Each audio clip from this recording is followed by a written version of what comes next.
Hey everybody, what's going on? It's Thursday, December 10th, 2020. Ted here. Thanks for joining me.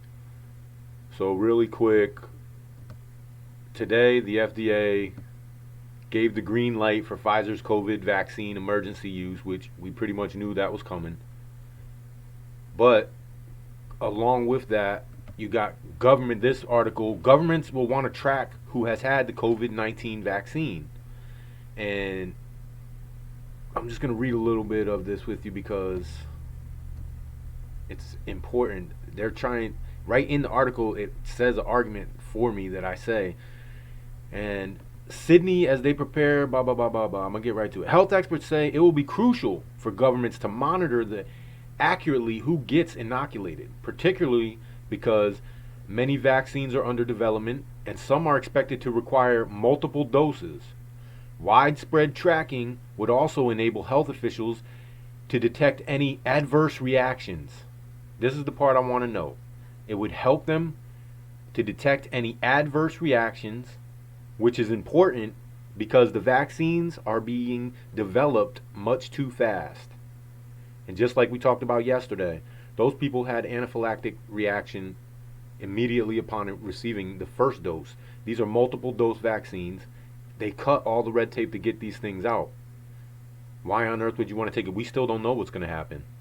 For all we know, when they get the second and third dose, the people who are in the trials, maybe they'll start dropping like flies. Then you'll be like, oh God, I took the second dose already. Right? Anyway, that's what's headed for our way. They're going to be tracking you. And they telling you straight up. And they're trying to use it as a fear factor. As it's, of course, for your own good. We're going to track you for your own good so we can make sure you're all safe. So, more Americans are shoplifting as aid runs out during the pandemic. Basically, the article is about one location where they noticed an uptick in it, and it is something that is going on across the country.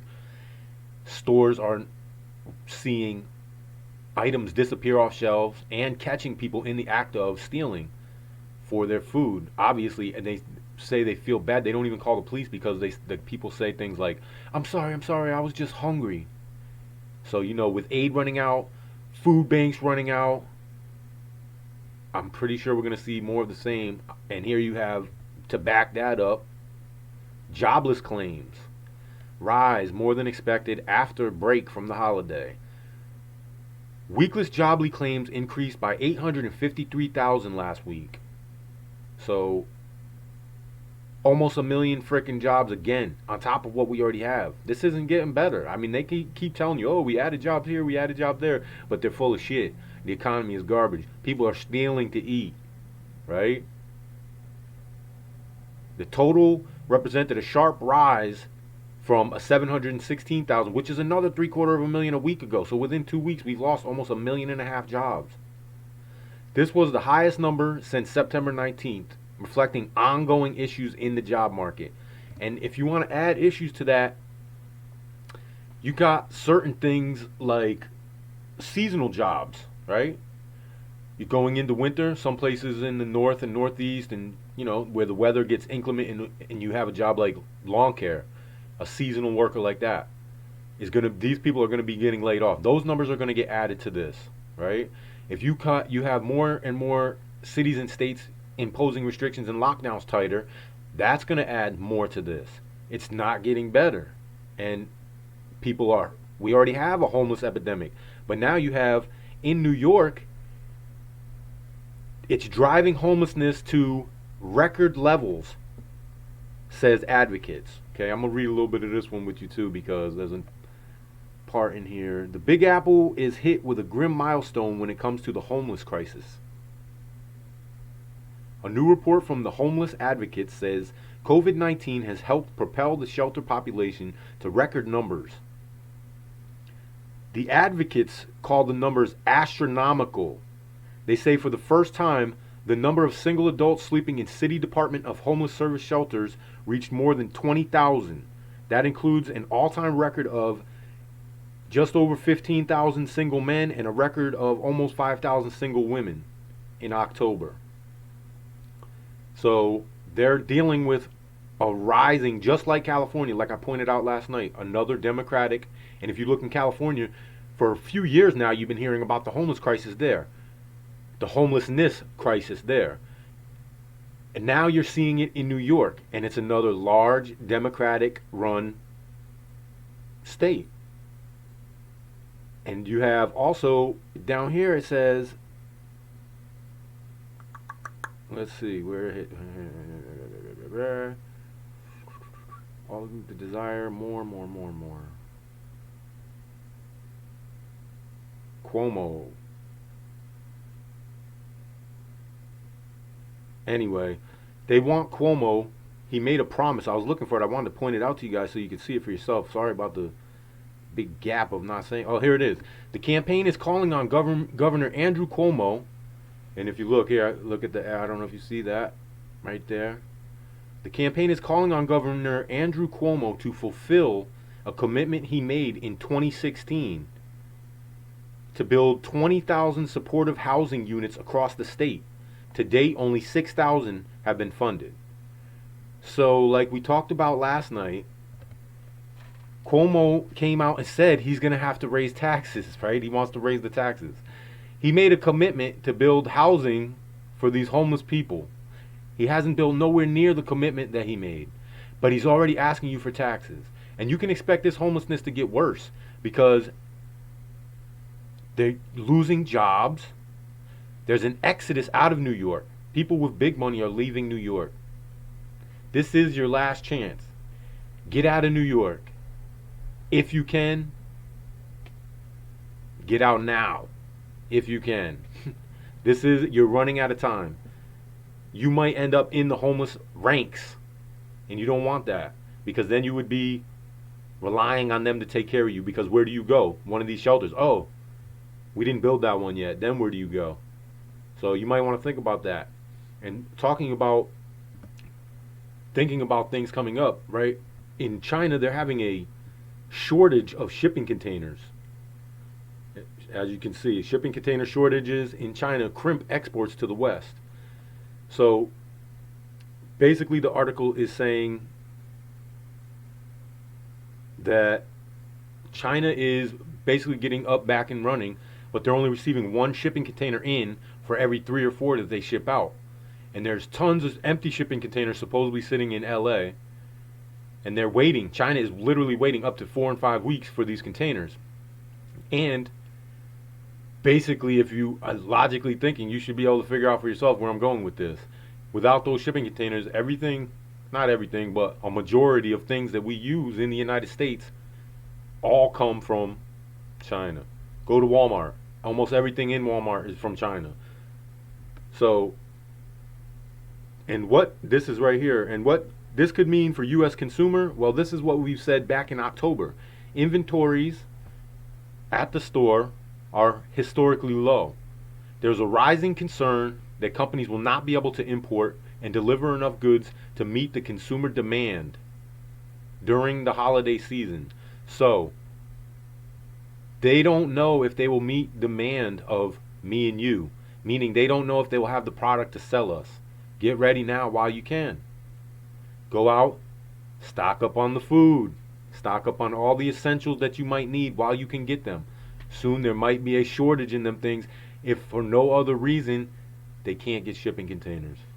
Ridiculous, I know. Also, I talked to you guys last night about the solar storms. Just a quick update. That's coming in. Today was supposed to be the worst of it, but you could experience disruptions from this to your internet, even electricity, but it's not nothing major like a EMP, but we're in a high point of those storms and it could cause a problem. In this article, they're talking about how 911 is basically becoming crippled. They're blaming it on the sickness. I'm saying the sickness is a patsy to cover up the fact that we've been sliding into third world status for years now, but nobody's been paying attention because they keep it well hidden. SAS and Microsoft are joining forces to further shape the future of AI. They're blaming COVID, and this is why we prep. This is exactly why we prep. What if you called 911 and no one came?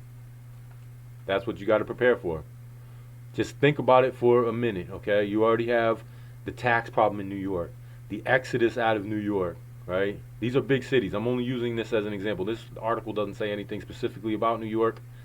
Just this is in general, the emergency response system is at stressed levels, to say the least, according to this article.